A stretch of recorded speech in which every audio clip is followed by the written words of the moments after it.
So very good evening all of you. On behalf of ET Brand Equity and Clever Tab, I extend my very warm welcome to all of you who are here in the hall room to the Big Leap Rise with Retention Roadshow Delhi chapter. I am Namita Sushdev. I love introducing myself officially to each and everyone. I will be the host for your evening, so you have to bear with me for next around 1.5 hours to us. Thank you so much in advance. So as Jeff Bezos has once said, the most important thing is to obsessively focus on the customer. It's our job every day to make every important aspect of the customer experience a little bit better. Now, ET Brand Equity and Clever Tap have joined forces to bring the most comprehensive and biggest ever program, that's the Big Leap, in front of all of you in the customer retention domain. Yes, the program is widespread over the next 6 months. It includes all-inclusive interviews, multiple city roadshows, networking events, informal meetups, digital dialogues with the digital pioneers of India. Today at the Rise with Retention Roadshow, as presented by ET Brand Equity and powered by Clever Tab, this will deep dive into customers' journeys and how brands can create customized solutions to retain them. We are also glad to host our esteemed speakers who are going to share their big leap story with customer retention strategy through hyper-personalization at scale. Now our social media hashtag is hashtag the big leap, also hashtag retain to gain. You can catch all our live updates at our official handles of ET Brand Equity and Clever Tab's official handles. You can also post your selfies and the pictures of your networking events with the distinguished speakers so that we can retweet you, and we assure you that we are going to retweet that. Once again, to set the tone for today's evening, we have one very beautiful featured session, very informative too. I would like to welcome the woman with a vision on stage, Ms. Radhika Shukla, who is the head subscription growth and analytics, TUI Plus times internet, for a featured session on hyper-personalization at scale. I must tell you, Radhika leads 2 businesses at TUI Plus, which is a premium digital service, and NewsPoint, which is a product for masses, both of which she has created from scratch. That's the best part. Radhika has extensive years of experience in product marketing, growth, analytics, business development, amongst others. So welcome Radhika. Applauses should continue for the very beautiful Radhika Shukla. Stage is all yours now. Thanks everyone. As she introduced, my name is Radhika and I head the growth and subscription analytics for TUI Plus. Given the theme of the event, which is the big leap and personalized experiences, I will be talking about the baby steps that we have taken for personalization in TUI Plus and how are we going about it. So let me first introduce what is TUI Plus. So TUI Plus is the premium subscription product from Times of India website, Web Digital. While Times of India Digital produces around 2,000 to 2,500 content pieces a day, and almost all of them are free to users for access over our website and apps. There are 7 to 10 content pieces a day which are behind paywall and for which users have to pay, which include, but the value proposition basically for TUI Plus is that while TUI informs, TUI Plus explains. So while the news breaks on TUI Plus takes it to a deeper level in terms of doing the news analysis, explainers, Q&A series, newsletters, etc. And on top of it, the people who subscribe to TUI Plus get the entire website as an ad-free experience. So we relaunched TUI Plus in March 21, and we are 15 months old into our journey, and as I said, we are taking baby steps into our growth. So in first year 1, our goal was mainly focused on acquisition with a basic focus on driving awareness about TUI Plus and communicating the benefits of TUI Plus.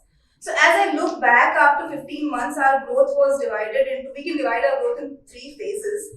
In phase 1, we spent a lot of time in finding the product market fit, right value proposition for the customer, and finding a right product and doing the right content packaging, which means that we started with 1 or 2 stories behind paywall and long form content which was not there in TUI. We spent a significant amount of time, and with encouraging results, we moved to a larger number of content pieces behind paywall. And in phase 2, we launched it across all platforms and across all geographies. In phase 3, we worked on our distribution. So ensured its availability on B2B and B2C platforms, and making sure that the readers who come to our website do access it, and people who do not come to our website also are able to find the product. The other thing which we did was launching microtransactions and using that to broaden the top of our funnel and using it to upsell the annual plan. The third thing, which is personalization, and which is the theme of the event, and I will talk a little bit more about in the next slides, was personalization. And as I see personalization, we broke it into two parts. Personalization based on the content consumption of the user and based on user actions. While the part B is fairly simple and we use Clever Tag for it, based on user activities, we could drive certain actions, and based on user journeys which we created on our platform, that depend the user does X, hence Y should happen. This was fairly easy, which we could do it.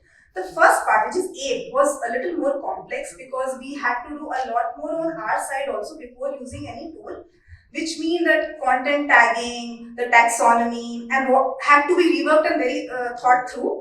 And it works very differently. So what worked in TOI in terms of breaking news, etc., was very different in terms of tagging and taxonomy for TOI Plus because it has more detailed content. And I'll talk about these two in the next few slides. So we took some baby steps, we launched the product, and our focus with respect to retention and acquisition has been on the subscriber lifecycle management, this is relevant for almost all products, but for news cycle, like onboarding, we focused a lot on onboarding, we still do. And then the second part is building habits, exposing the larger breadth of content, recirculating our content. While we are a news product and news being the fastest moving consumer good, the relevance of an article or the story that breaks it is little, but we do write some long shelf life content also, and we focused on contextual recirculation also. And then the last two parts were on retention and renewal, which we worked on. Now, just going a little bit detailed into each one of them. So, onboarding for every customer, we focused on onboarding and welcoming him or her to our product. We launched a product called Start Your Day with TOI Plus, which was focused on habit building, and it was aimed at both acquisition and retention. So while the entire product TOI Plus is behind paywall, but this was aimed, these are just card-based layout. This is something we had not done earlier, which you could flip and just see, say, important, what will make the news today, some data snippets, some crosswords and horoscopes, etc. So it was at 6:50 a.m. in the morning. We usually send a push notification on apps. And we had noticed that this was very helpful between 7 to 8 a.m. We got a good amount of growth spike in both subscriptions as well as the PVs for the subscribers, because this was aimed at both non-subs and subs. Now the other thing which I mentioned, that we worked on personalization with respect to content consumption. So one part is the user level thing. The other part is, since we are a content-led company and the stories and the content drives conversion. So 20% of the stories usually, like anywhere else, drive 80% conversion. So we analyzed a lot of our content pieces or the stories which we write and what kind of interest and hence subscription they generate. So it was based, say for example, there are different kinds of stories, and this was aimed largely at editorial analytics, but it also helped us also to build user journeys. For example, there are stories like, say for example, an accident. There's a quick interest gain. So hence, if you do not produce an article or a detailed explainer within a few hours of that, people might not come and read about it again and again. Whereas, say, stories like elections, where the interest is gradual and just close to the date of the election, there's a peak in interest. So it is relevant to produce more and more articles around that date, and then immediately after the result is declared, the interest dips down. Similarly, there are, say, things like COVID shutdown, etc. There are multiple peaks because there are multiple waves that it came in. So this was relevant for both our editorial to produce content, and I will talk about the customer journey also. So based on that analytics, we created a retention and acquisition score for each story.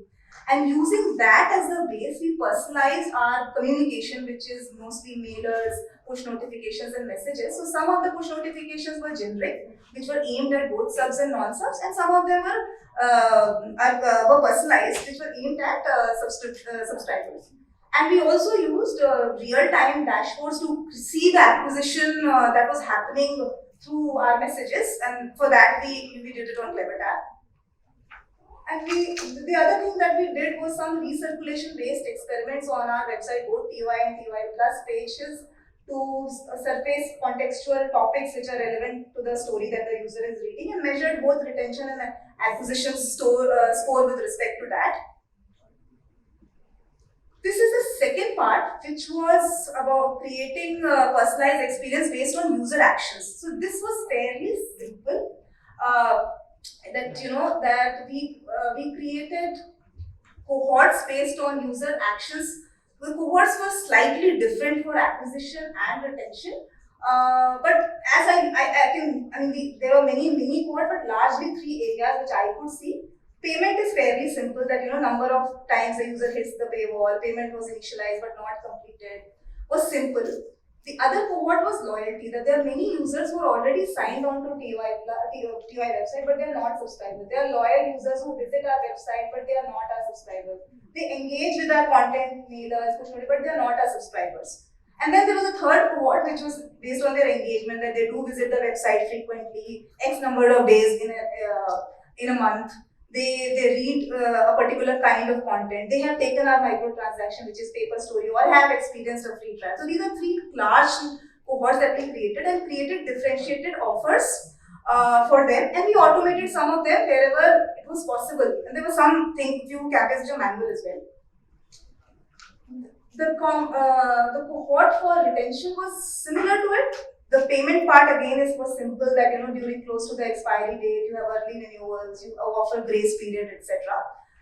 This part was very critical, and this is my favorite part on the renewal. So from the day a customer is acquired, we monitored his or her journey in terms of engagement, in terms of the actions and the number of stories or articles read every month. And we were monitoring whether there's a gain in interest or fall in interest, whether he or she is consuming lesser content after acquisition. Because if the user is not consuming enough content, the chances of him renewing is lesser. The other very important thing, and the other thing is number of days the user is active on TUI Plus content is something we tracked every day. The other very important thing was number of articles and kind of articles the user reads close to the date of when his subscription is expiring. Because even if the user, a lot of times it happens to us that we subscribe to content, we were initially engaged, we were reading it, and suddenly for some reason we stopped using it. And if we stop using it and around the closure of the subscription period, if you're not engaged, the chances of renewal are very less. So we ensure that the engagement remains during that period. And we also monitor this pattern close to the news cycle. For example, when there is a news cycle like Ukraine, war, etc. were happening, there were a lot of people who were coming and engaging frequently with the content while they were dormant during the rest of the period. So these are few things which we tracked, and these journeys, and then we created offers or experiences or push notifications based on these. So this was broadly our journey, and some quick learnings in some few things which we did with respect to personalization in year one. My three big learnings, which are not only related to a news product, but they would be applicable in general, is spend a lot of time building the right user value proposition or a product market fit. Because without that, even if you have to take a longer than expected time, and start with very simple basic things which we did, but keep on experimenting and iterating. We did several iterations to reach this stage, and we continue to do that. The other important thing is, while a focus on data is very important, it is important to listen to the audience. So we do a lot of things around getting qualitative data from the audience, whether it's NPS score or surveys or calling a lot of customers to understand what are we missing or what can we do better. And focus on data, as I said, it is in order to create any sort of engagement program or cohorts. We did a lot of effort. We spend a lot of time on engaging user actions and understanding our content. And the last but the most important thing, which is keeping a close eye on unit economics, that acquiring a customer at what cost is important. If I mean, the relevant, all audience will never, you'll never be able to acquire the entire audience that come on TOI for TOI Plus. So that part is very important that we continue to monitor. That is all from my side, and this is our first year's journey, and I hope it has resonated with some of you, and I'm very hopeful that with some of these learnings we can continue to build on in future years. Thank you very much.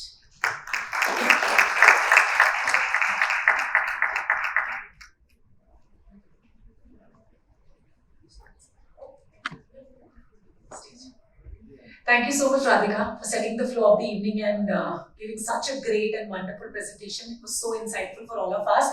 Now, I would like to request Mr. Vikrant Chaudhary, who is the Chief Growth Officer, CleverTap, to please come over the stage and please present a memento as a token of appreciation to Radhika. You can please come in the front for the photo op also.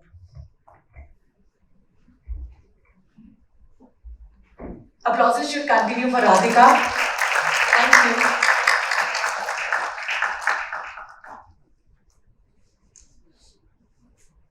Thank you so much, Radhika. Thanks for the presentation. Hope you all are following the hashtag Big Leap. And don't forget to post your selfies with your networking moments with the industry peers, and we promise to retweet you, of course. You can catch all our live updates at ET Brand Equity and CleverTap's official handles. Now we'll start our wonderful session. As we all know, marketing is fast shifting away from the one-size-fits-all strategy and moving closer to providing an individual experience for each customer. Today, customer needs what? Customer wants brands to anticipate their needs and create hyper-personalized experiences. They also want brands to communicate with them in an extremely contextual and relevant manner across the life cycle. So we have this wonderful session joined by our esteemed panel. They would uncover what hyper-personalization means now and how will it evolve in future. As we know that evolving is the basic rule of life, change is always good in life. So how will hyper-personalization evolve in the future? Let's call upon, I feel immense pleasure, welcoming Mr. Santosh Navnani, Chief Operating Officer, ET Money. Before he comes on stage, I would want to introduce him as well. Santosh is an entrepreneur and startup specialist in consumer internet who excels in all functions required in building a business, right from ideation, business and product strategy, customer development and marketing, to name a few. If all said, I would like to welcome Santosh on stage with a loud round of applause for him, please. And I feel really honored to welcome Mr. Vinod Bhatt, who is with us right now. He's the Chief Information Officer, Vistara Airlines. Vinod is a business leader with over 29 years of extensive experience in driving business transformation, leveraging digital technologies across 15 plus industries, driving business strategy, planning and delivering amongst others. So can we have you on stage, sir? Applauses, I believe, should continue. And audience, we are very important. All our delegates are very important to us. And thank you all of you for all the active participation that you are giving in applauding our esteemed panelists for the evening. We have Mr. Milind Sachdeva, Chief Product Officer, Asianet News. We are really honored to welcome you on stage, sir. I must tell you, Milind has more than a decade of experience across product development, growth and marketing, content strategy and P&L management. Prior to his role at Asianet News, he has led multiple products at Times Internet too. Please welcome on stage, sir.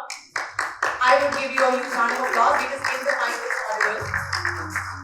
Well, I'm immensely enlightened to welcome Mr. Anil Nagar, who is the founder and CEO Adda 247. With Anil at the driver's seat, Adda 247 has diversified into a one-stop edutech destination, provides 360-degree learning solutions. Under his headship, the EdTech company has grown into the largest and fastest growing multilingual education technology platform in the country. So can we have Mr. Anil Nagar on stage?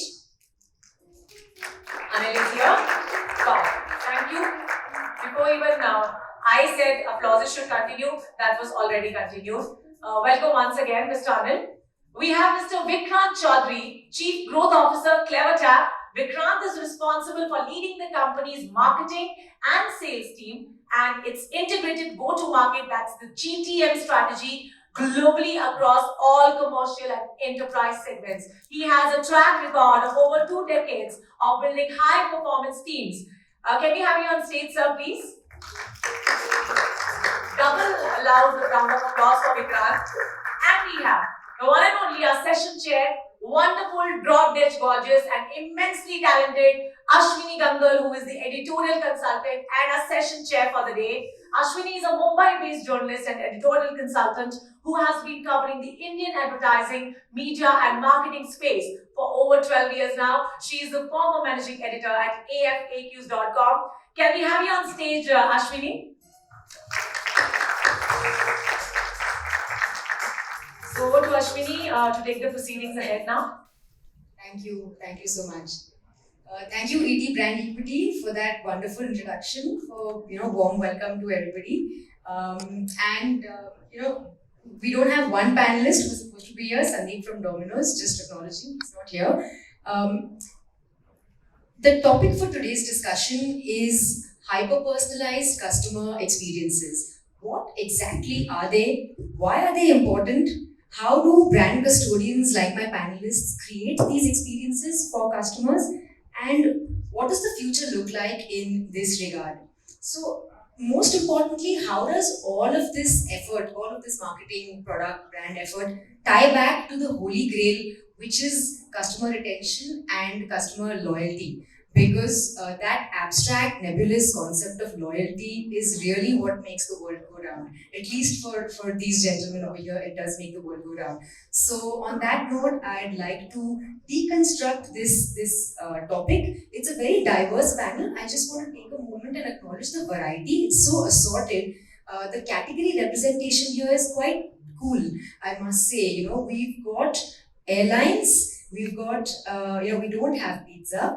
We have education or edtech, we have financial services, Santosh, fintech, we have web publishing because we also have a media brand over here. And of course, to tie it all together, we've got Vikrant to bring in the Clever Tap perspective, the retention cloud perspective. So, I'm inviting all of them right now to take maybe 2 or 3 minutes each, just briefly introduce your brand and put this topic to the prism of your own product and your own platform and your own brand. Put it through your own personal lexicon. What does hyper-personalization mean to you today? How has this concept changed for you in the recent past? The bracket I like is 6 to 12 months because that's recent enough for it to have a bearing on the here and now. So in the last 6 to 12 months, how has this concept really changed for you? What does it mean for you? So we can start anywhere. We'll start with Santosh. Hi everyone. So ED Money, just to give a background, we are one of India's largest mutual funds investing apps and actually somebody who relies a lot on personalization as a core business model itself. We also happen to be somebody who actually processes almost 4% of India's entire SIP transaction monthly basis. If people who are in the audience today understand that most of India today actually invests a lot of their monies in mutual funds, which is about almost 12,000 crores a month of SIP book, as it's called. We produce about 4% of that value every month. So it's that scale that we are in today. And it would not have been possible because personalization is the only key which drives the entire thing for us. So for us, personalization actually means that it's not just you are serving something which is of interest to the consumer or leveraging data and trying to create some action from the customer experience, but it is something which is so core that your entire business model is actually personalized to the consumer outcomes. So imagine today when you are actually into a financial services segment, everybody looks at banks as somebody who's probably been leading the mis-selling of investments, or a lot of people actually being misguided by a lot of their past investment mistakes. What happens is that's because the business model of the customer, business model of the company and the customer is not aligned together. Because in investments, what makes money for the consumer will be low cost, less taxation, high returns experience. versus what makes money for the manufacturer or the distributor is somebody where the returns are actually lesser but commissions are higher. So we actually take the entire piece sort of commissions where we are direct mutual funds app. So that's number one, personalization of business model itself to the consumer outcomes. Second being that it's the personalization should be something where people actually come to the app or website or shop or whatever that may be. The entire engagement should not be focused on commercial transactions, but should be focused on something where you create mutual beneficial value for the brand and the customer. And in the event where the brand and the customer experience is getting strengthened together and the relationship is actually getting more bonded. So our entire focus on the personalization is actually how do we get the customers to retain more often by getting better consumer outcomes for themselves. Thank you so much. Well, My name is Anil Nagar. I am founder and CEO of Adda 24/7.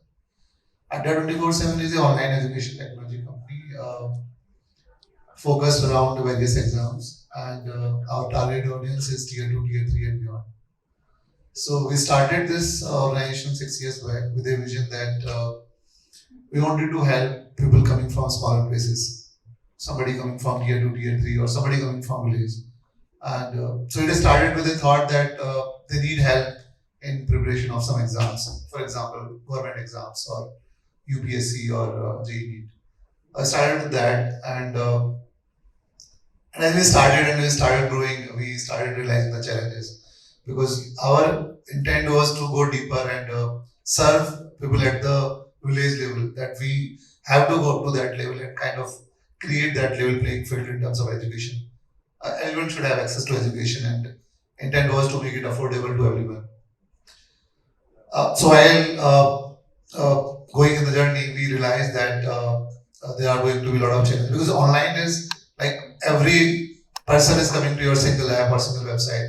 So how you figure out their needs and how you serve them according to their needs.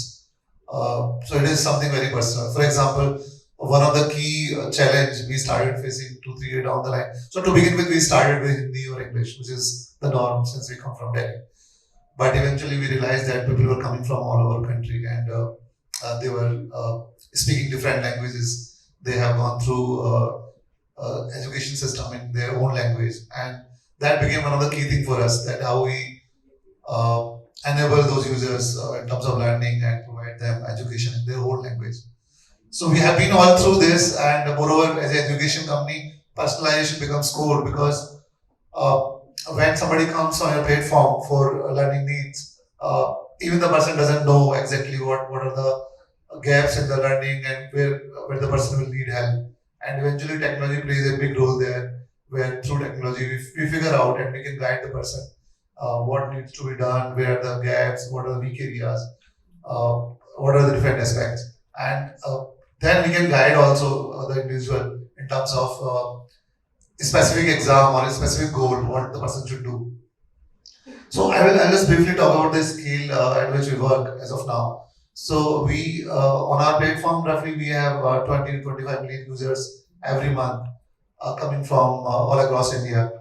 We serve these audiences in all 12 languages: Hindi, English, Tamil, Telugu, Marathi, Bengali, all kind of languages we serve. And uh, any person on our platform on average stays for almost 2 years. So we cater to all test prep categories, starting from undergrad test prep, which includes let's say JEE NEET or CUET or various other exams around that, and up to GATE or let's say UPSC or any kind of exam which these guys might be giving. So scale is used. So every day, for example, we have million, 2 million people watching different kind of videos on the platform, and accordingly we capture so much data about them, and accordingly we guide them throughout the journey. So personalization is a key thing in our business. thank you, Anil. I'll come back to you. I have a lot of questions, especially on the language leg of the puzzle. But for now, we'll move on to Vinod. First of all, good evening and thanks for having me here. It's a pleasure to be part of this panel discussion. So I think before I jump to the personalization, let's understand difference between personalization and hyper personalization. So when the marketing campaigns are really designed, so you need to understand first of all what are you targeting, who are your customers, and every organization is going through a maturity journey in terms of understanding customer data. So because customer data is it's not static, it is changing. So it's a you'll be always in the catch up game. And the good example of personalization is that if I want to target all those customers who are say of this age group, who are of this Club Vistara membership, or who are of this geography, or who are of this route, so I can there's a normal personalization. So in that I will have maybe thousands of customers still qualifying in that, and they will get the offers. So do you think that will excite a person if I'm of the same category? Probably yes, to some extent. That's what the organizations used to do. But it's little bit tricky in hyper personalization. In hyper personalization, we really target an individual, literally an individual. So that is a goal. Will you be there on day one? Answer is no. Will you have to be there? Yes, answer is yes. So in that you want to put the pieces of the puzzle together. So when is on one hand you have data, other hand you have technologies available to slice and dice up data. So you can collate the whole data, because today if you look at the organization, they have data silos. In airlines it is very different, because airlines, when the customer wants to buy tickets, he or she doesn't have to give the Aadhaar card or passport ID, right? So I can give one phone number, one email ID. So eventually what will happen is that all these same customers may have multiple records. So you eventually have a situation that you need to dedupe first. So the good news is that you have technologies like artificial intelligence, machine learning, who can help you to some extent. So get the house in order for the technology data perspective. Then you put the, on top of it, now you understand what this data is, which is more about the inferences. So you keep this on left hand side of your side. On the right hand side, if you are able to now understand what this customer is doing, you look at the behaviors of the customer. What is this customer doing in the real time? And through your web, through your mobile, through your any of the channels, through your emails, push, anything. And you try to marry it now. Saying that this customer has taken a recent flight to Dubai and he has taken a vegetarian meal, he is on the aisle seat, and this is probably a good offer for that person. So this is why hyper personalization journey is different.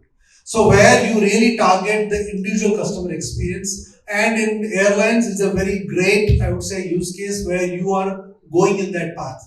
And constantly you are refining it, constantly you are keeping your data clean, and also where in airlines also we're a full service carrier. That means we're not a low carrier airline, where there are not many other aspects which are part of the personalization. Like what kind of music you like. You can actually digitize that. If you're watching the movies in Vistara Flight, you can literally track that, what kind of music. So you can actually throw next time that content which is relevant for you. What kind of food you are eating, what kind of class you are traveling, and what kind of offers can be given. So for us, that's what the hyper personalization means. And I will talk about more when we get a chance. I will come back to Thank you. Yes, you. no, thank you for breaking that down for us. So I think personalization is more at the group level and hyper personalization is for the individual. We'll come back to that. Milan, you're the only media brand, so go for it. Hi everyone. Hello. Hi everyone. At Asianet News is the largest media publisher brand in South India, and we are slowly expanding into other languages. So, what we are just not only a news brand, but we are actually trying to build a personalized content-based destination which brings language equality across the country. So, the kind of content, like if you have to see any gadget review, any auto review, you'll get to see in English language. On YouTube, you get multiple reviewers and influencers who will give you these reviews. Do you get such reviews in Tamil? Do you get such reviews in Telugu? Maybe no, maybe yes. Right? And providing all the kind of data into one platform, and that to personalize for the user, that's the problem that we are trying to solve for the entire India. Talking about personalization in media industry, I think media industry is one of the toughest problems to solve for personalization, because users can come from any channel, and basically our competitors are not the other media brands, but these can actually be the people who like you are posting anything on Facebook. You are also a competitor because you broke the news before us. Actually, the first person who get the news, suppose there's an accident somewhere, the first person who get the news is the person standing nearby there. A media reporter or a publisher comes a very later on. And if that person posts on Facebook, that is another challenge for us. Now, the problem that we are trying to solve is first of all, get users on our platform to read that news. And secondly, make sure that user is retained and user comes back again. And I can tell you, harmless, if you take even the largest media publisher brand in the entire world or so, hardly 10% of users come directly to that brand. It's Google's and coming by SEOs and all. And then the engagement of users there is very less. A user just comes to read that particular news and goes away. The challenge is how to retain the user there by providing that hyper personalized or a personalized content to that user. So I think we'll talk about that in details. It's a whole different universe actually out there. Yeah, Vikrant. So good evening. As CleverTap, we believe ourselves to be creator of a category called Retention Cloud, a user retention cloud. My fellow panelists here described how their digital brands are seeking an outcome of retaining users. And I think Radhika set up the ground here when she meant retention is growth. You retain users to ignite growth. Okay. Which means our technology is like a feedback loop. We are a B2B SaaS company present in about 6 regions, serve about 1,000 plus digital brands. And we are found in 10,000 plus mobile apps. We are an SDK which helps digital brand personalize or hyper personalize their experience. We don't set up a pretty nice context here of segment of one. But what are we essentially doing for digital brands? You do 4 things as collect data from different sources, analyze that piece of data, segment it for a relevant context to users, and disseminate and engage. Very nice thing to say in different silos of activities. But when it gets done in 4 separate technologies versus when it gets done in one technology, the outcome is profoundly different. What I mean is, let me take a life-like example in, say, airline business. I travel Vistara, Delhi to Bombay, take a flight, and I'm at airport. And I'm running, I'm 30 minutes late. My gate is 45. And suddenly there is an announcement, 45 is changed to 65. I was 30 minutes late. So I'm frantic. At that point in time, I get a push notification from Vistara app flashing on my screen, your gate is changed to 65. Rush there. This is understanding of my context, my location, my phone, that I booked on Vistara, flight number so and so, whose gate and gate announcement is from other authorities, other data sources. So you got data from different sources. You contextualized my situation. You served a message saying that your gate is changed, and you didn't serve an SMS or a WhatsApp or send me an email. You sent me a push notification right on the screen that your gate is changed. Imagine if the same brand that point in time sends me a push notification that Delhi to Heathrow 5 times a week. Will it be a context or noise? It will be a noise for the brand, and one would not like to engage with that brand that kind of keeps sending me messages like this. Okay, versus an extremely contextualized live situation in the moment brand that look, this guy is running and the gate has changed. Okay, so this is all about understanding of context. And to your question, Ashwini, on the last 6 months, this is about transition from personalization to segment of one to mobile world. We are in an economy which is mobile first. We leapfrog laptops. Our country is mobile first for a lot of topics. And over a period of time, we are realizing there'll be topics in day life which will be mobile first topics, whether it's food, fintech, OTT, media consumption, etc. And post-pandemic, we've all learned that. I think hyper-personalization is, if you know more, you can do more. In the context of real-timeness. So the change in the last 6 months is in the moment application of this technology. Segment of one, I think we were starting to serve, whether it's in telecom or Mera Wala Tata Sky Circuit or and things like that. that mera wala plan, whether it's in telecoms or media consumptions, etc. But today it's in the moment. In the moment with my context, my Swiggy page should be different because I'm at 4 o'clock in the afternoon or 6 o'clock in the evening. The two timestamps the Swiggy page should change because in the afternoon I actually order snacks and in the evening perhaps I'm ordering dinner. And app should know what are my preferences. So I think this is the context, and we as a technology is providing that to digital brands like this. Okay, no, wonderful. Now, the umbrella theme of the event is the big leap. So now let's take the big leap into the discussion. I have lots of questions. I encourage the audience to keep their questions ready as well. We have a segment for the Q&A, so we'll get to that towards the end of the hour. But my first question, I'm not trying to be contrarian here, but I really want to know, I'm very skeptical about this segment of one. Isn't hyper-personalization at scale a bit of an oxymoron? How do you customize for a crowd? Are you really then customizing down to the individual, or then are you customizing for behavioral cohorts or some kind of demographic cohorts that share certain traits and commonalities? So, what are we really doing with hyper-personalization at scale? When you personalize for millions, are you really personalizing for one? Satosh, you want to take that from a user angle, and I'll take from technology. No, I think we've said we probably differentiate between what we intend to do from the engagement the customer we are going to have with. Is it about driving more commerce, more transactions, or is it about strengthening the relationship with the customer, or is it about engaging with him or her where there is exchange of value happening. So as a fintech brand, brand dealing with investments, we are quite lucky that we don't have to ask for data or get data from the customer by inputting, but the fact is when people transact and they create investments onto the app, their portfolios get created automatically. So if you're investing in a fund A, fund B, fund C, you having an SIP or a lump sum transaction, I automatically know what the customer's portfolio look like. And I need to be very clear as a marketer, as a growth manager, as a product manager, what my outcome from this engagement should be.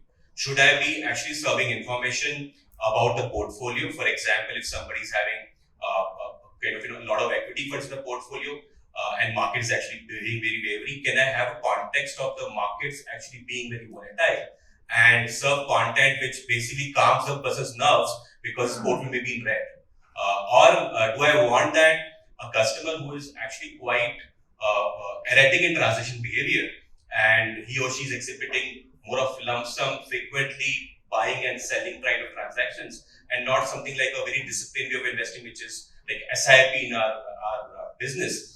Then I need to know that this person is actually coming onto the app, markets are down, he or she may be actually coming in to buy more today because it's cheaper.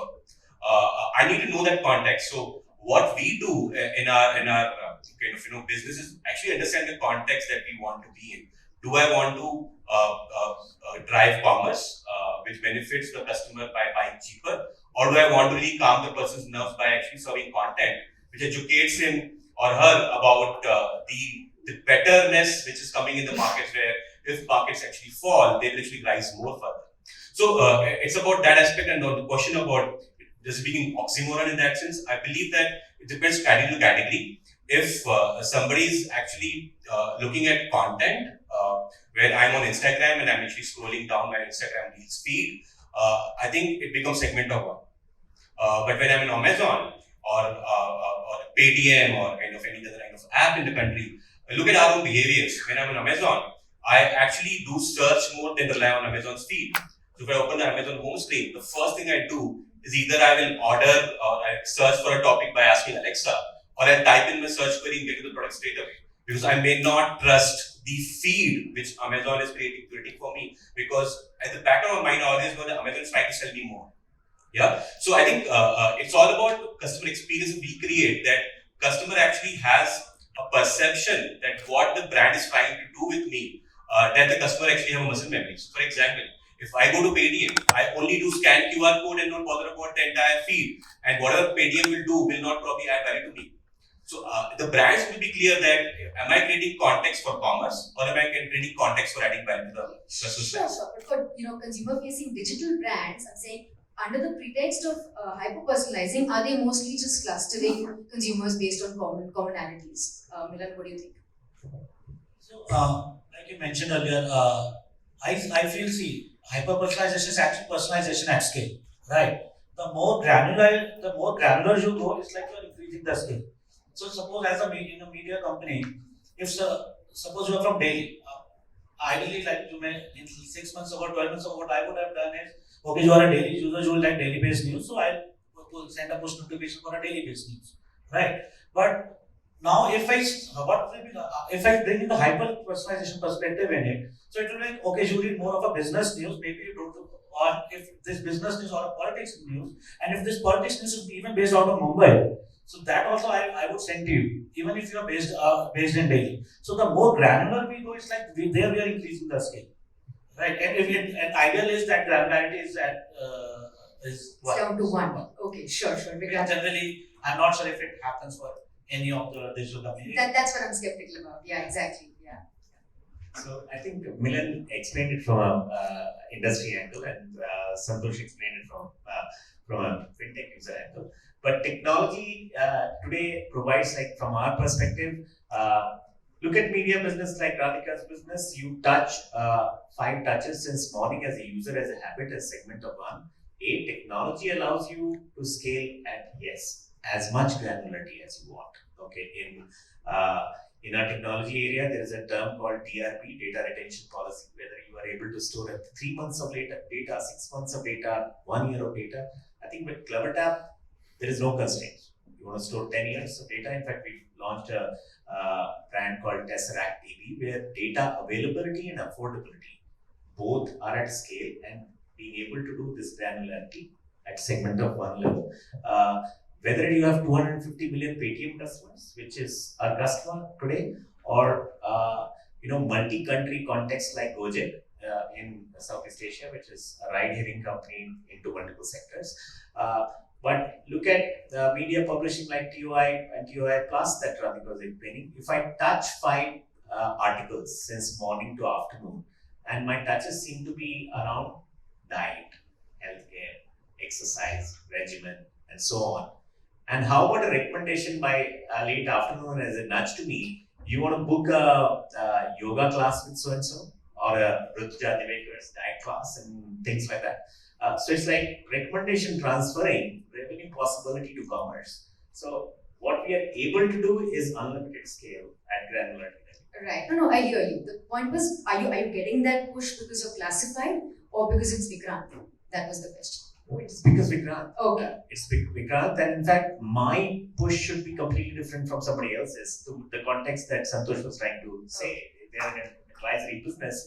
Advice to someone who's managing, say, a 5 lakh rupees portfolio versus a 25 lakh rupee portfolio at that particular moment in time will be different. My Paytm page is different from somebody else's. Okay. Now, Vinod, I know you've partly answered this in your opening remarks, but nevertheless, where are you on this, and then Anil after that? See, I think we should also look at from a different perspective. See, technology, as Vikrant said, I don't think there's a limitation to technology. You can go to any level you want. But I think as an organization, as a business, we need to draw that line. Because if the same user is getting tons of messages, mails, and they may be right offers, but the timing may not be right. I think Vikrant gave an example that if I am only interested to know the gate change, I am not interested right now to see an offer from Delhi to Jeddah, Delhi to Singapore. I think that's also important, that while you know that this customer is interested, but also the whole communication strategy, and also the timing, and also the real time. Because in hyper-personalization, the advantage you have got is that you can monitor the behavior of the customer. What the customer was liking 1 month back, even if you are trying to push the same campaign or offer, it may not work. Second most important thing from airline perspective is that look at a customer who has lost his baggage. And you have already, you have a campaign where you are saying that, we're on time, there's no loss of the baggages, and this guy is getting this mail or the push notification and say that, oh, you know what, in the last 3 months we are at 99.9%. And do you think this person is going to like it? I don't think so. Or even the on time performance you give, and the flight he was traveling or she was traveling is late by 2 hours. So the key is that if you are understanding the context, if you are understanding that what this customer is, there is where the hyper personalization is good. So you can actually, that the engine can help you to make sure that you don't lose this customer. And while the message for that customer can be different, or you can take that customer out of that chain. I think that's an important aspect. Sure. Anil, where are you on this? Because people taking a certain test on your platform, coaching for a certain test, they are automatically So classified. yes, so there is a different element in education other than what panelists just mentioned. In education, the service is online, your product is online. The customer is paying for this online service, and the customer is coming for specific learning. Customer has some specific exam in mind, and he or she wants to clear that exam. And as a platform, we know what are the requirements to clear certain exam. So in our case, it is actual hyper personalization, because then we have to see, as a customer or any student comes on a platform, and the student starts interacting with the platform, either in the form of watching videos, or in the form of giving quizzes or reading some content. We know where the person is going, and we exactly know what are the gaps in his learning, and what exactly will need to reach his goal. And so in his journey, when somebody starts working on the platform, so in a week's time, we start giving the feedback that, okay, if you are targeting for this exam, then these are the few things on which you have to work. And eventually, that adds a lot of value to any customer, because now what we are saying is that this customer generally was studying in offline, and there are so many limitations, and now the person has come online. And online, we are saying that technology can help in many ways, and personalization is the biggest element of it. So in our case, the service itself requires that personalization. That if you really want to help anybody to succeed, then personalization has to be at its best, or as much as you can do. And you can exactly guide person to the certain goal, or you can exactly tell that, okay, you are not going to reach there, so leave this, go choose something else. And one of the big, I'll just add to it, one of the big other element to it is that this customer who has come to your platform and he has purchased product for certain exam, eventually, if the person really likes it, and in terms of learning, he feels that value is being added, the person will end up buying multiple courses. So on our platform, almost half of the transactions are done by repeat users. So that's the value which is added to each customer. Sure. Yes, please. I think I probably will say that the possibility of having a segment of one is always there, depending on the number of things that you as a company are doing. So if you are a news brand, a media brand, or a video app, or an Instagram, or a TikTok, whatever that is. Now, the products like Instagram or a TikTok or a media brand have probably zillions of articles, zillions of content. Now, over there, the power of segment of one is definitely possible, simply because the amount of things you can actually engage with your user is actually infinite. But the moment you have actually single product company, we are not a single product company, but for example, Vistara, you're a single product company. Now, how many times or how many occasions that you are engaging with the brand, you actually have an opportunity to personalize. We can say that every time. The fact of life is you will not be. You may be limited in imagination, you will be limited by number of things you can ask the customer to do. So I think it also depends on whether the segment of one is possible in your business or not, or is it going to add value in your business or not. For the sake of actually aiming for it may not result in any kind of value. That's a good point. In fact, very valid, because we see as technology providers the sectoral nuances in data, because the amount of segments that a media brands and the amount of data points that a media brand in terms of genre, taste, artist, etc., that they need to choose is hugely different and large than a fintech or an edtech kind of. Right. Absolutely. Now, my next question is, everyone's welcome to weigh in on it, but I'd like Milan and Anil to lead with this, because because they have a very strong language element on their platforms and their offering. Now, my question is, how does the hyper-personalization game really change, if at all, when you're fine-tuning for a Indian language audience?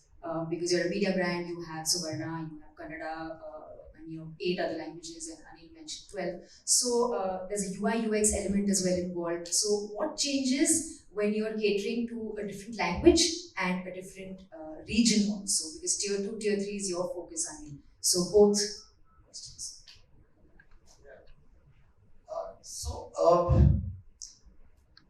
So in our case, it starts at the beginning when somebody, let's say, is landing on our app, and in most of the cases, we know that somebody has come from this geography, and we'll direct him or her to a certain language section. So it's like whole app is customized into multiple languages.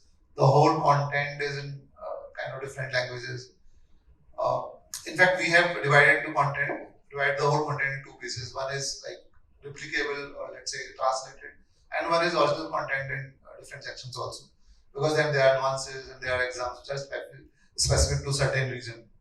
So it starts from there, and mostly I will say after that it's similar. Right? Like if you are going into Hindi and there are personalizations inside the journey, similar personalizations also work in these different languages.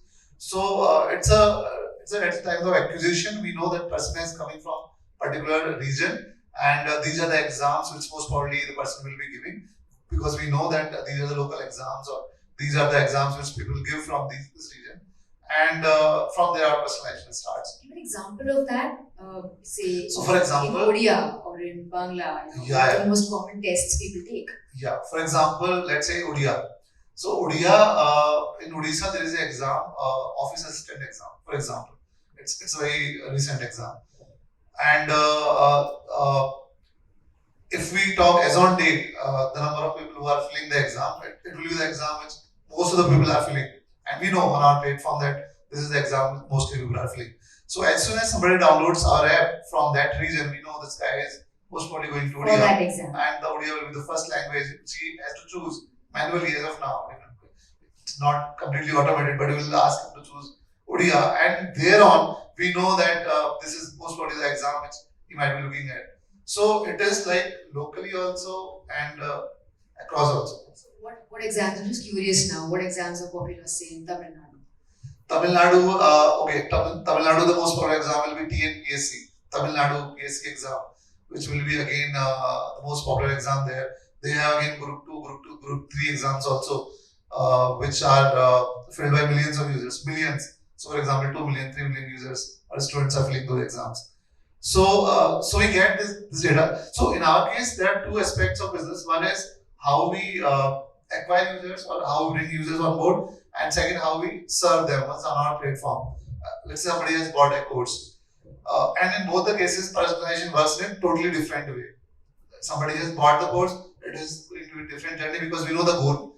And somebody has just landed on the platform, we don't know what the person wants, and the personalization works in a different way. Yeah, the language play is fascinating. Milan, what about you, the Asianet perspective? I mentioned Suvarna, which is Kannada, but otherwise it's Malayalam mostly with Asianet. Oh, it's basically it's in 4 South Indian languages. Right. It's one of the leading platforms.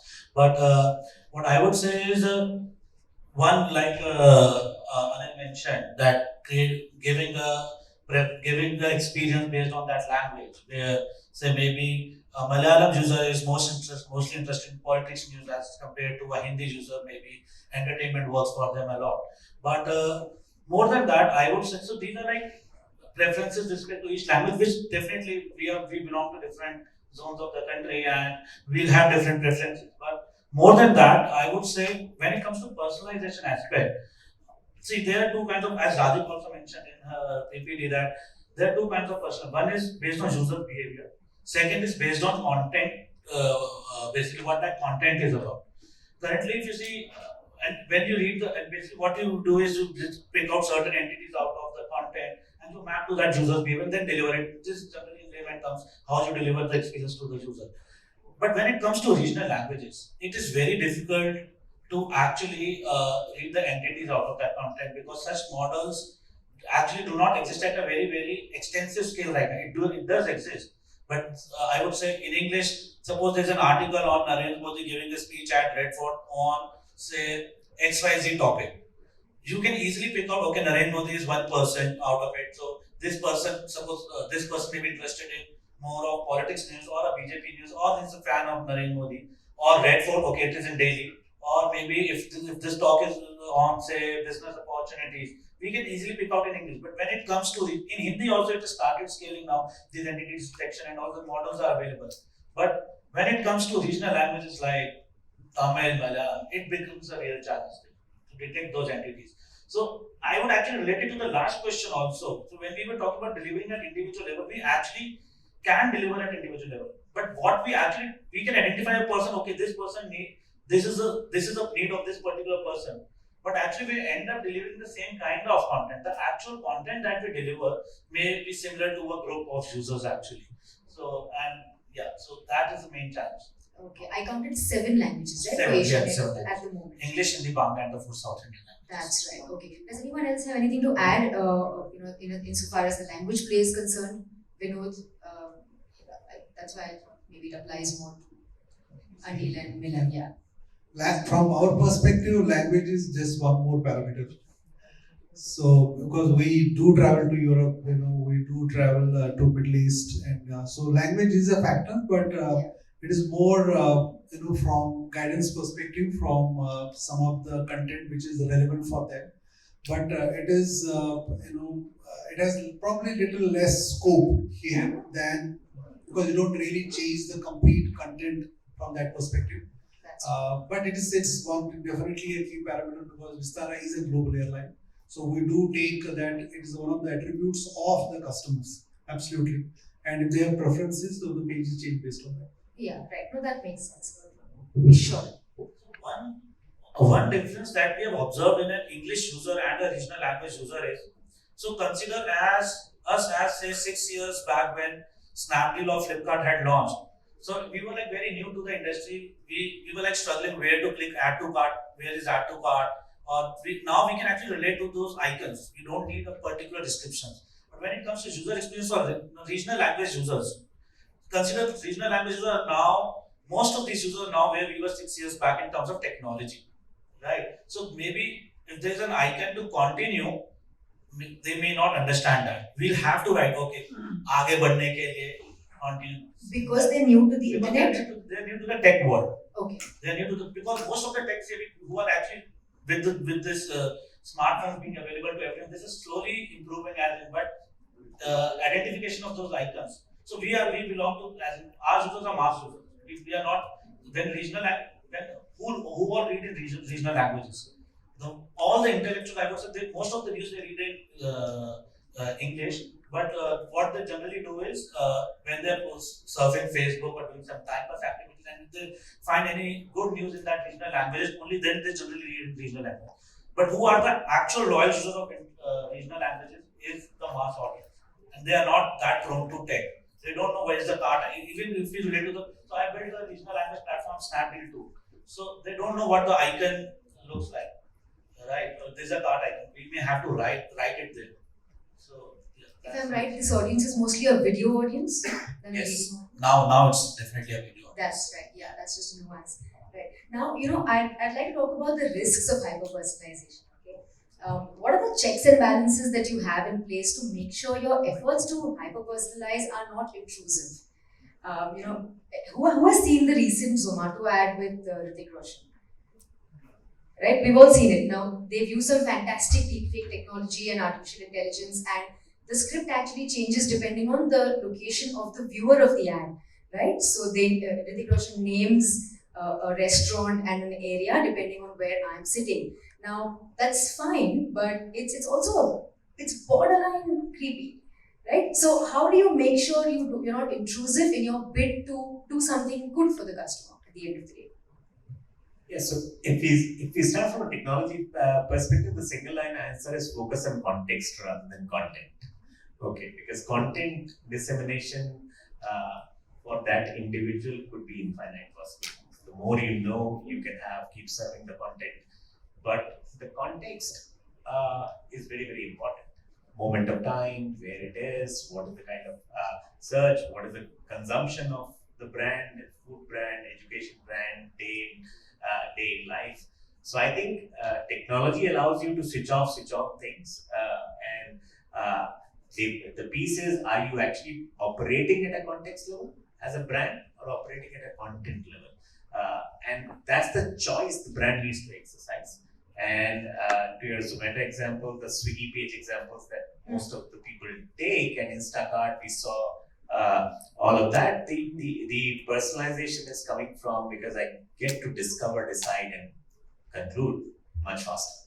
Okay. Less than a month. So it's context. Sure, sure. It's a hand on heart kind of question. You know, do you see it as a tightrope walk, a double-edged sword, a necessary evil? Are we guilty of prying in a bit to personalize? I think it's a line you need to draw as a brand.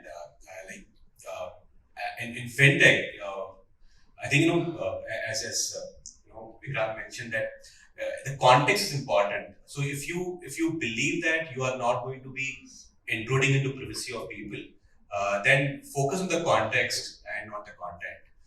But at the same time, focus on whether the data is accurate enough to be able to rely on that data.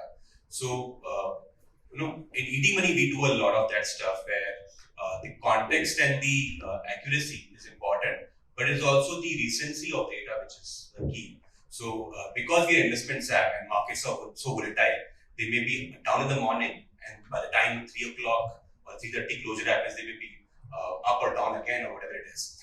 And if we do send a notification so early in the morning that market is down, you can actually average out today. And by the time the user actually notices and comes back after an hour, and the market is actually already up, and he or she invests, then instead of averaging down, he's actually averaging up. So we have to be far more careful about whether the notification should be sent at 10 o'clock in the morning, or we should be patient and wait till 12:30. Even if that allows less time for the customer to react before the market closes down at 3 p.m. and 30 p.m. in the evening, we have less time, less opportunity to sell. But I would rather be more relevant than actually being in a hurry. So I think it's all about context, relevancy, recency, accuracy. You have to prioritize all these things and not be single-minded focus on commerce. Well, that's a good. It's very well fielded, but sometimes it's intrusive because it's accurate. Now imagine if Ritik said Ashwini, right? You know, that's very accurate, but that would have made it even more strange. So I have a point to that. It would have felt creepy if Ritik said this thing, because you didn't tell Ritik, okay, or you didn't tell Zomato that I am Ashwini. So there, I think the technology world has moved to trusted first-party data. If I, as a user, have consented to give you, then you have a right to use against me. In a cookie-less world, in a future privacy kind of a world, first-party customer data platforms will win. Okay, and that's what perhaps technology like us provide you.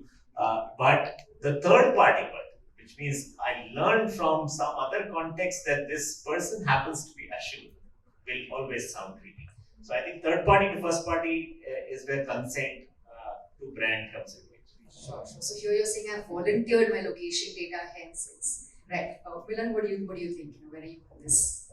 I agree to some extent with Vikrant that if it's a first party world, the data has been taken by a first party, a user can relate to it. Okay, yes, I had only provided those details, that's why this is coming. But there is one more. There's one more aspect to it. So, like Santosh mentioned that then they will send the notification at 12:30. But what generally people do is they make rules. Okay, based on this and this data, will send a notification at 12:30. This may become, or even in media companies, we may send a notification at, say, in the evening, this is a brief of the day, and that may be personalized to that user's preference, right?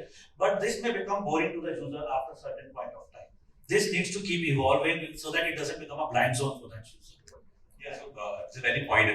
We actually do that. So I think we have to differentiate between what we call as journeys in engagement marketing parlance and what is ad hoc. So when it's journey, it can be just picked up from the data and a campaign gets shooted to the customer or the user and he or she may react to it. But if you do it too often, like for example, if I assume that everybody who comes on a specific funds page is coming here to buy, and not to just research, then what will happen is the moment, if I'm putting a journey, the moment the user flicks away from that page without making a purchase, and I send notification that oh, continue buying this fund, after 3 notifications it becomes creepy, right? Oh, I'm here to research. I'll decide my own time while buying me. So I think you have to differentiate what is worthy of a journey, what is worthy of an ad hoc campaign. And if you draw that line between user segments, kind of economics put together, it can be quite rewarding. So I add one more example. Like we have as ED Money, we actually also allow users to track their spends using SMS. So if you switch on your permission and track SMSs, if and when you swipe in any merchant location or online brand, we get to know where the category was. So for example, I know that you have actually spent on Max Hospital right now 50,000 rupees. That means must be surgery or something.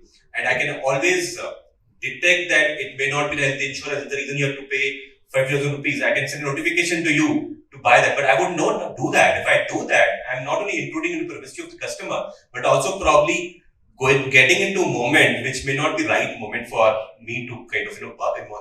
And we will never use that data. So it's principle that we would not use these kind of data ever for benefit of business, and that basically allows people to really trust you that they can allow you to track your spends. So I think it's all about first party data to what level you're using. If you use it to a different level altogether, it can be quite intrusive in that sense. I would actually agree to this point. So even if it is the first party thing where we are giving the permission, but most users don't know what will happen because of those permissions. People generally just give that permission to proceed through the app. We don't even read. Reality. Yeah. No, there was a gentleman on my previous panel. He heads the digital function at a bank, and he said that hyper personalization is an ideal state for organizations. We're far from it. It's a utopic, idyllic world. So, do you agree with that kind of analysis? And how far out are we? How far away are we from that ideal state? I think he's bang on that. It's an ideal state. So for online products, at least, it's always a journey. You never get to that state which you can call that you arrived at the moment. But it's about again categories, right? So if I'm in Amazon, if I'm a content app, if I'm a short video application, I think the hyper personalization is the way you engage your customers all the time. In every engagement, you're hyper personalized. But if you're a company which is short of products or only having single use case kind of product, then I think whatever harsh you try, the fact of life is if you're not a high frequency brand, like for example, if I'm an Uber, and Uber is only going to be useful when I want a cab. Otherwise, I will not open the app. So what will you do to engage? Except that you will want user to come back and book one more ride. So you can think about hyper personalization, but you can't do it because the customer is a really need-based kind of stuff. And banking is payments. It's very frivolous. I can do every time and I can personalize that aspect. But I think banks are not good at using data because of regulatory reasons in that sense. So a company like us is probably somewhere in the middle, and probably we have enough work to do on that side. I think to add to what Santosh was saying, one is a banking as a regulatory aspect, but whether utopian, meaning how far are we? We're just getting better every time. It's such a journey that right time, right place, right message is a hard problem to solve, because when you add channels dimension to it, the speed at different channels is at whether minutes versus seconds versus hours. Context changes, and that context with multiplied by X million consumers changes dramatically. So I think it's a continuously evolving. So by channel you mean the app universe and the one outside it. So The apps app are not universe- as hyper personalized as the universe outside it. Is that it? No, I mean consuming channel, delivery channel. Oh, I Okay, see. Okay, not medium. Okay. Yeah, So consuming. I think it's a bang on point, Navikant. It's like what you can do on WhatsApp as a communication channel, what you can do on email, what you can push, and what you can do in app feed itself is so different. Like an app feed, if you rely too much on it, you are actually relying on customer first coming onto the app. So even if you are running the campaign only on that channel, then you are very sure that this message is only going to be used when the user is inside the app. When you're sending a very time-sensitive notification, if you send an email, you are actually dead because email gets opened once in a few days for most of the consumers. If you want time-sensitive stuff to be active with the customer, it has to be WhatsApp. We have the highest open rate, but what's very expensive. So you have to do unit economics also. That is it really worthy that I send a message to people, pay 50% to WhatsApp or 40% to WhatsApp and get a response rate of 0.5%? Yeah. In fact, we made a little inorganic bet. We acquired a company just to solve trusted communication piece on a channel. Because voice on other side, we found and learned it during pandemic that our e-commerce customers were having deliveries, and when delivery boys were coming to them, it was an unsolicited number. And people are on Zoom calls. They are saying, I don't know which number it is. It's not getting picked up. So we actually made an acquisition of a company called Patches right here in Noida, where we are actually integrating that piece of voice on the other side in an SDK, which is the brand will call. Now Swiggy will call. The app will call you and that too with context. This is regarding your dosa order, and the delivery is right here in your building, because then you are a trusted person calling, so brand calling. So I think Yeah, sure. No, the whole game changes with apps, right? Because anyway, the premise of that is that if you have an app, you're a more loyal customer of that brand, right? So then, is it easier then to hyper personalize or tougher within the app universe? I think I will probably get into the debate. So let me first give you one more dimension. I think I will not repeat the engagement, the trust, what they talked about. I'll give a different flavor. See, first of all, today the trend is, which is very prevalent right now, is people are moving from web to mobile. Mobile apps also are going to be obsolete very soon, because you need to serve the customers where they are. They are not going to be in 200 apps. You are thinking that you'll be in Uber and then you'll go to Zomato, then go to Swiggy. No, that trend is changing. They want everything on one, maybe a messaging platform. WhatsApp. I'm doing WhatsApp, and wants to write a simple query to WhatsApp. I want to book a flight to Delhi. I want to book a flight. So WhatsApp is I'm giving an example of WhatsApp, the conversational commerce we're talking about, where they want to be served there. So the ticket wants to get issued there. The bonds wants to be purchased there. The study, they want to know about the course there. So the whole personalization flavor is changing. So people are going back to the drawing boards, and what does it mean? That is number one. That's from the consumer side or customer side. But the second aspect is more important, is which we did not discuss, is about the business. We can do a lot of customer personalization for what? Are you really targeting some KPIs for the business? Are you trying to avoid the churn rate? Are you trying to push the revenues? Are you trying to get the new product offerings? What are you trying to do? I think it's very important to keep that business hat wearing and see that what are the opportunities we have got. And are we not only the retention part, but also the acquisition part? Who is basically supporting this funnel? And how are you growing that and having those KPIs on the existing customers, new offers, and keep on doing from the dynamic data perspective, all those flavors and the timings, which are very important. Second aspect, which is very important, is that people, for example, if I take airlines as an example, people don't want to come to the airline websites to buy only tickets. You know why? Because they want to go for a vacation. Can you please tell them what are the places they want to visit? Can you help them with the transportation there? So people are talking about digital luxury brand. So they want to buy that experience. They don't want to buy tickets. So that is where the game is changing. So you are talking about personalization at that level. Not a personalization whether I can serve a Vistara Platinum Club member and give a good deal on the airline. Yes, that's true. That's needed. That's today. But the guy is actually willing to take end to end. Maybe it is everything is a service for the customer. And I want to just, everything is transparent. So there is where the business is changing, and there is where the, I would say the ROIs of the whole campaigns we are talking about, the customers are talking about changing. Okay, wonderful. I'm going to just summarize. I learned a lot, by the way. It's been a very insightful hour. So many new things, but I've jotted down 3 important points. Okay, so first of all, the segment of 1 is the future, and technology will show us the way. That's the goal. Second was hyper-personalization has a lot to do with timing. Thank you for that, Santosh. That kept coming up as a recurring theme. So that's one very big takeaway. And third, WhatsApp is going to become the super app of the future. So thank you for that, Vinod. We praise ourselves for that. So thank you. You've been a fantastic audience. Thank you very much.